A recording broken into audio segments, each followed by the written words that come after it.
Bəziləri elə bilir ki, var-dövlət insanı dünyapərəst edir, kasıbçılıq isə zahidliyə aparır. Ayətullah Həsənzadə Amili qeyd edirdi ki, imkanı olan şəxs pul haqqında az düşünür, çünki ehtiyacı ödənilir. Lakin imkanı olmayan, borc içində boğulan insan günün 24 saatı qazanclı iş və maddi çatışmazlıq haqqında düşünür. Onun beyni maddiyatla o qədər dolur ki, mənəviyyata yer qalmır. Beləliklə, yoxsulluq insanı daha çox dünyapərəst və maddi düşüncəli edir. Quran birbaşa bəyan edir ki, dünyanı qazanmaq üçün Allaha inanmağa ehtiyac yoxdur. Çünki Allah bu dünyanın qapılarını hər kəsə açır. Quranda buyurulur: bizim ayələrimizi yalan hesab edənləri özlərinin də xəbəri olmadan tədricən məhvə doğru apararıq. Əllamə Təbətəbai Əl-Meyzan təfsirində qeyd edirdi ki, bir insan Allahdan tamamilə üz döndərdikdə və Allah onun islah olmasından ümidini kəsdikdə, ona cəza olaraq dünyanı tamamilə verir. Dünya nemətləri ilə elə məst olur ki, bir də heç vaxt Allah tərəfə qayıda bilmir. Həzrəti Əli əleyhissalam buyurur: yoxsulluq insanı küfrə apara bilər. İslam mütəfəkkirləri bu hədisə əsasən deyirlər ki, ac insanın və övladına çörək apara bilməyən atanın daxili böhran keçirməsi nəticəsində axirəti neynirəm, əsas dünyamdır deməsi tamamilə təbiidir.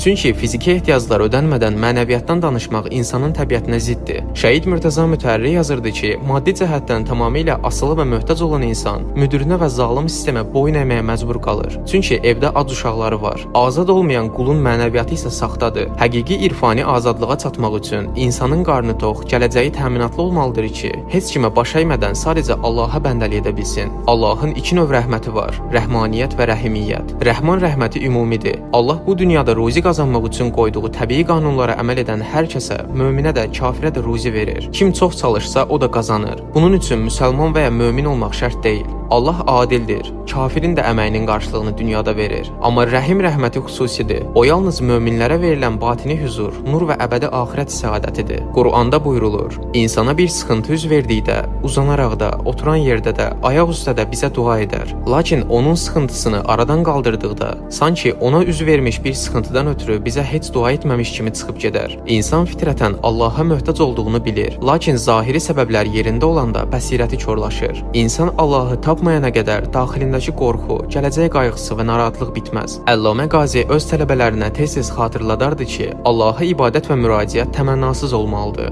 Əgər sən Allaha yalnız onun sənə verəcəyi nemətlərə görə bəndəlik edirsənsə, sən Allahı sadəcə bu istəklərə çatmaq üçün bir vasitə hesab edirsən. Bizə yalnız ehtiyacı səbəbindən üst tutan insanın necə iyrəniriksə, irfani məqamda da insanın Rəbbinə qarşı bu cür mənfəətçi yanaşması bəndəliyin rəzalətidir. Ayətullah Behçət ağa deyirdi ki, biz Allahın əmrlərini yerinə yetirməyi təxirə salırıq, namazlarımızı vaxtından yayındırırıq, günahdan çəkinmirik. Amma işimiz düşəndə duamızın anında müstəcab olmasını tələb edirik. Allahın qapısını döyməyə üzü olmayanlar o qapı dərhal açılmayanda qapını qırmağa çalışırlar. Quran buyurur: